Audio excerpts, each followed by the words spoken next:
Selamat siang, perkenalkan nama saya Fensi Liani Doko, NIM 1803030041, kelas A semester 6 jurusan Sosiologi. Di sini saya akan mereview buku keempat, Tugas Sosiologi Politik. Yang pertama, bab 1, Politik Integrasi atau DIS. Kebijakan publik selalu memperhatikan integrasi migran tertentu dan non-migran lainnya, serta masyarakat secara keseluruhan. Apa arti dari integrasi? Jelas perubahan dari waktu ke waktu, dan dengan itu sifat politik yang tepat dirancang untuk memberlakukannya, baik pada tingkat individu maupun masyarakat.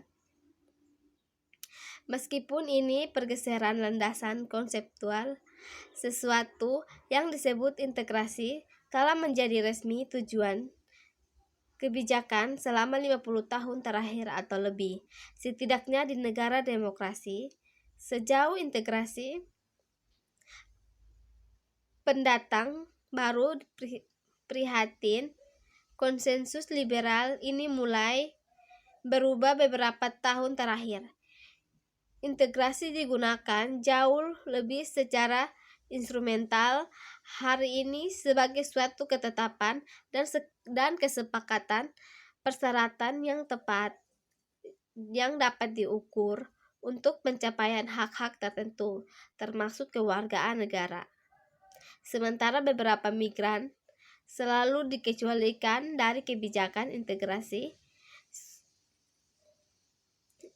Kita sering juga dapat melihat peningkatan yang signifikan dalam penciptaan penghalang untuk kesetaraan mereka partisipasi dalam sistem sosial.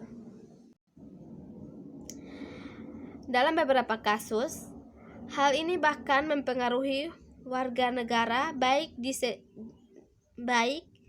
identifikasi dengan migran yang menjadi sasaran khusus lainnya, termasuk kulit hitam dan kelompok minoritas etnis dan minoritas nasional, atau yang kembali ke negara mereka sendiri mencoba asal setelah tinggal di luar negeri. Populisme anti-imigran tersebar luas yang memprovokasikan perkembangan ini dimulai sebelum 2014 tetapi menjadi lebih pro diumumkan sejak 2015 dan 2016. Ketegangan yang dibuat oleh perubahan ini tertahan oleh penarikan progresif pemerintah dari dukungan praktis untuk integrasi selama dekade terakhir atau lebih, dan peningkatan yang sesuai dalam peran kekuatan pasar dan sektor sukarela.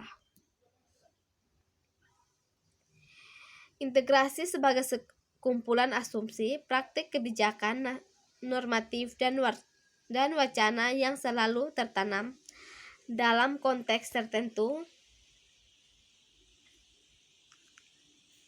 dan diarahkan pada prakelompok atau kategori orang tertentu. Bagi para migran yang tidak pasti atau status sementara, termasuk yang ada di sistem suaka, konteks dan perkeinginan yang diterima dari integrasi migran dan minoritas pada akhirnya bergantung pada bagaimana mereka dikategorikan menurut negara tempat mereka tinggal. Di sisi lain ekstrim, beberapa migran diwajibkan untuk memenuhi kriteria tertentu yang terkait dengan interaksi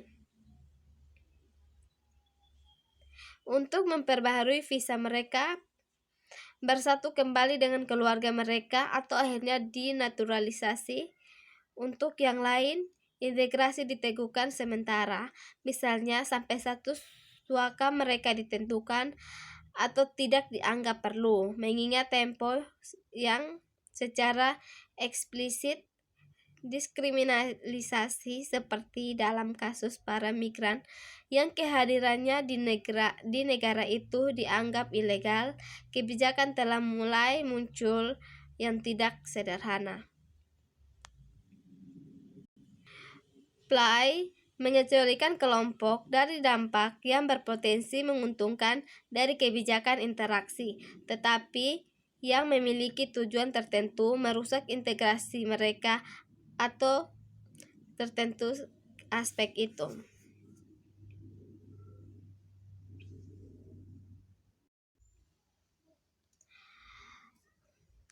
Tiga kontribusi utama volume ini.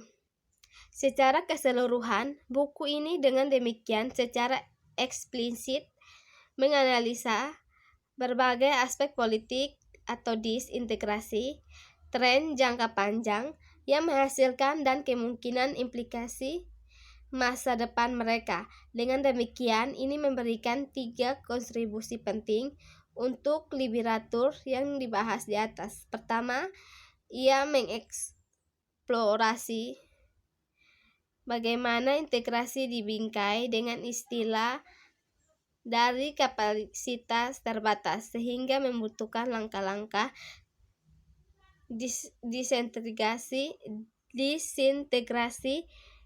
yang menyertai. Kedua, itu menyoroti bagaimana individu terlibat dalam tindakan integrasi yang berkisar dari beradaptasi dengan kendala langkah-langkah disintegrasi menjadi aktivisme migran dan solidaritas dengan orang lain yang teridentifikasi. Ketiga, menunjukkan bahwa disintegrasi beberapa adalah cara terkait dengan disintegrasi masyarakat secara keseluruhan.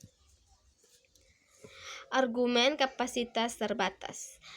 Beberapa kontribusi dalam buku ini menunjukkan integrasi kebijakan dan wacana sering dibangun dengan asumsi bahwa tidak semua orang dapat terintegrasi karena sumber daya, fasilitas, atau penerimaan publik yang diperlukan untuk integrasi pendatang baru terbatas. Dengan kata lain, keberhasilan integrasi beberapa terkait bentuk disintegrasi orang lain. Argumen kapasitas terbatas bertumpu pada gagasan tentang masyarakat sebagai wadah atau ruang terbatas dan sering tetapi tidak selalu terkait dengan konsepsi etnonasionalis tentang kepemilikan.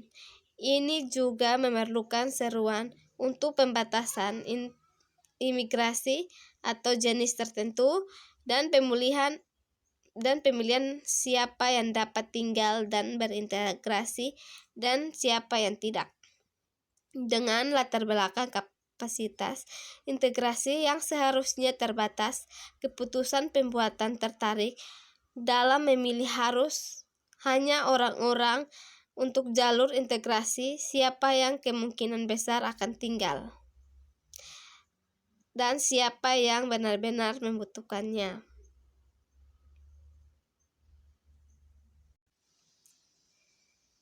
Integrasi melalui disintegrasi, perbedaan antara hak dan pengungsi yang tidak layak di nasional, dan kebijakan integrasi lokal di Jerman. Sampai saat ini pengungsi dengan status tempat tinggal yang tidak aman, sama seperti para migran, bukan kelompok sasaran kebijakan integrasi di Jerman. Apa yang lebih, mereka secara eksplisit dikeluarkan ketentuan integrasi nasional seperti Jerman, kursus bahasa dan integrasi. Mereka sebagian besar dilarang mengambil pekerjaan dari pindah tempat pusat akomodasi ke flat pribadi dan dari pemerintah Jerman pada tahun 1980-an untuk membuat para pencari kerja suaka atau ditolak tetap masuk Jerman tidak semenarik mungkin dan untuk menghalangi calon pencari suaka lainnya. Kebijakan integrasi, disintegrasi, dan kategori analisis. Kebijakan integrasi dapat dipahami sebagai upaya otoritas negara untuk memandu dan mengontrol proses integrasi imigran. Mereka sementara kurangnya integrasi imigran sering menjadi masalah yang diusulkan. Salah satunya bisa juga mempertimbangkan langkah-langkah disintegrasi sebagai bagian dari daftar kebijakan negara-negara mencoba untuk mengontrol imigrasi dan pasca hubungan sosial imigrasi. Telah menggunakan konsep disintegrasi terorganisir untuk menggambarkan kehidupan situasi pengungsi dengan status tempat tinggal yang tidak aman di Jerman, menggambarkan bagaimana negara Jerman merongrong hak pencari suaka untuk menentukan nasib sendiri kehidupan, tambang, dan hubungan sosial yang terintegrasi dengan mewajibkan mereka untuk hidup secara kolektif, pusat akomodasi di mana kehidupan sehari-hari mereka tunduk pada birokrasi yang ketat, regimentasi.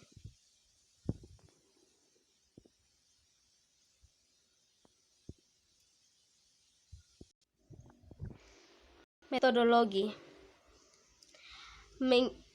Mengingat minat dalam kategorisasi analisis dokumen kebijakan nasional dan lokal, MENS akan fokus pada bagian diagnostik mereka serta solusinya, yaitu aktual tindakan yang mereka usulkan untuk RUU integrasi nasional.